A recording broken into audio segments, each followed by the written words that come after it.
शुक्रिया चेयरमैन साहब। इंडिया और पाकिस्तान के दरमियान अब तक 4 जंगें 1948, 1965, 1971 और 1999 और ये नवा फॉल्स फ्लैग ऑपरेशन है।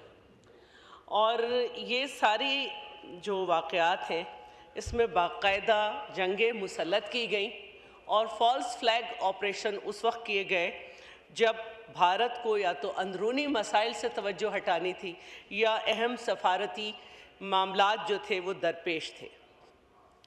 जनवरी 1971 इंडियन एयरलाइंस का तैयारा अगवा हुआ, लाहौर पहुंचा, पाकिस्तान पे इल्ज़ाम। उसके बाद मशरक़ी पाकिस्तान के लिए फ़िज़ाई परवाज़ों पर पाबंदी। 20 मार्च 2000 अमरीकी सदर बिल क्लिंटन की भारतीय दौरे के दौरान मकबूजा कश्मीर में 36 सिखों का कत्लेआम, पाकिस्तान पर इल्ज़ाम, लेकिन शवाहिद ने साबित किया कि भारत की साजिश और भारतीय फोर्सेस की कार्रवाई। 13 दिसंबर 2001 भारतीय पार्लियामेंट पे हमला, लेकिन उसका इल्ज़ाम भी पाकिस्तान पर और जंगी माहौल पैदा करके सरहद पर कशीदगी। फरवरी 2007 में समझौता एक्सप्रेस पे हमला, 68 अफराद का कत्ल होना, जिसमें ज़्यादातर मुस्लिम, लेकिन पाकिस्तान पर इल्ज़ाम, लेकिन बाद में हिंदू शिद्दत पसंद तंजीमों के शवाहिद सामने। मुंबई 2008 पाकिस्तान के सर पे हमला थोप दिया गया, लेकिन ATS के सरबराह हेमानंद कुरकरे की मशकूक हलाकत, दोबारा इंडिया पे सारा इल्ज़ाम। दिसंबर 2015 मोदी के अचानक दौरा पाकिस्तान, उसके बाद पठानकोट वाला मामला, और उस पर भी शवाहिद ने साबित किया कि पाकिस्तान इसमें मुलव्वस नहीं है। 2019 पुलवामा पे अटैक, और उसके बाद भी जो है ये मौका था जब वली अहद मोहम्मद बिन सलमान पाकिस्तान के दौरे पे आने वाले थे, और ये इल्ज़ाम ठहराया गया कि भाई ये पाकिस्तान ने किया है ताकि पाकिस्तान बदनाम हो। जनवरी 2023 पाकिस्तानी इंटेलिजेंस ने भारतीय मकबूजा कश्मीर के ज़िला पूंछ में एक जाली कार्रवाई का मंसूबा बेनकाब किया। ये भारत के यौम जमहूरिया के मौके पर ये काम हुआ, वो करना चाहते थे। तो ये तर्ज़ अमल ये बार बार बता रहा है कि भारत ने हमेशा अहम सफारती मौक़े पर पाकिस्तान को आलमी सतह पर बदनाम करने की कोशिश की है। अब सवाल ये पैदा होता है कि इस नए हमले के बाद भारत का ये नैरेटिव अब बिल्कुल नहीं बिका और पूरी दुनिया में ये बात सामने आ गई कि जो हम सब बात कर रहे हैं, जो इस ऐवान में कहा गया कि 10 मिनट के अंदर FIR, ज़ख्मी छोड़ दिए गए, जो फासला है वो सब कुछ। आज हम बहुत खुश हैं कि यूनाइटेड नेशन से भी हमें सपोर्ट आई है, लेकिन सवाल ये है क्या ये सपोर्ट काफ़ी है?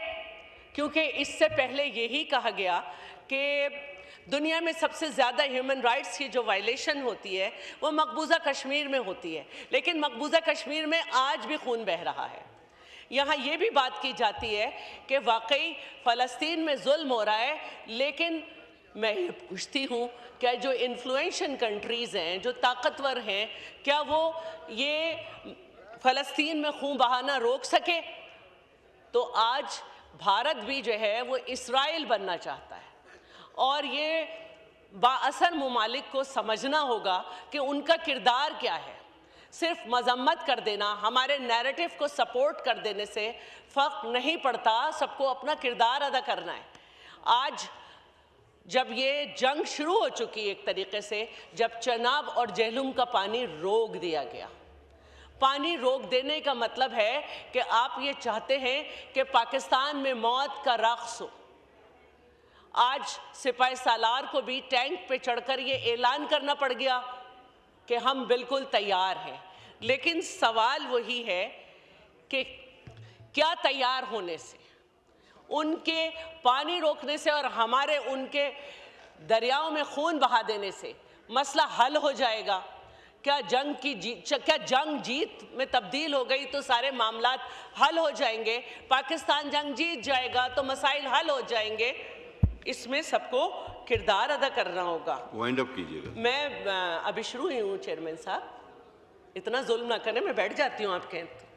मर्जी आपकी। मैं बात ये करना चाह रही हूँ कि पूरी दुनिया को ये समझना होगा कि खून अपना हो या पराया हो, नस्ल आदम का खून है आखिर।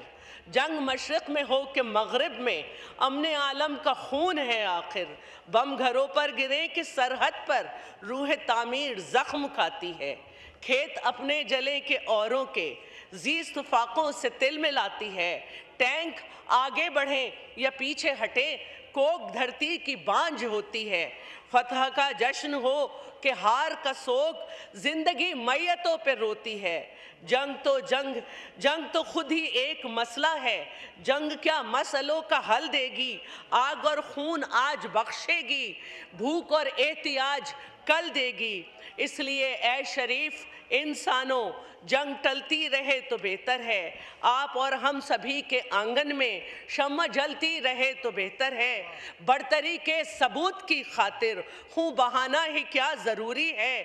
घर की तारीकियां मिटाने को घर जलाना ही क्या ज़रूरी है।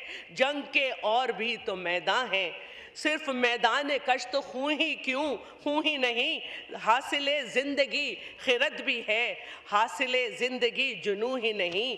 आओ इस तेरा बख्त दुनिया में फ़िक्र की रोशनी को आम करें, अमन को जिनसे तक़वियत पहुँचे, ऐसी जंगों का एहतमाम करें। जंग वहशत से बर्बरियत से, अमन तहजीब व इर्तक़ा के लिए। जंग मर्ग आफरीं सियासत से, अमन इंसान की बका के लिए। जंग अफलास और ग़ुलामी से, अमन बेहतर निज़ाम की खातिर।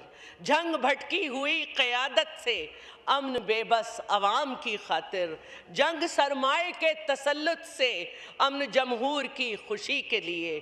जंगों के फ़लसफ़े के ख़िलाफ़, अमन पुरअमन ज़िंदगी के लिए। और यही पाकिस्तान का पैगाम है कि हम अमन चाह रहे हैं। बड़ी तवील नज़म थी माशाअल्लाह, बड़ी तवील जी।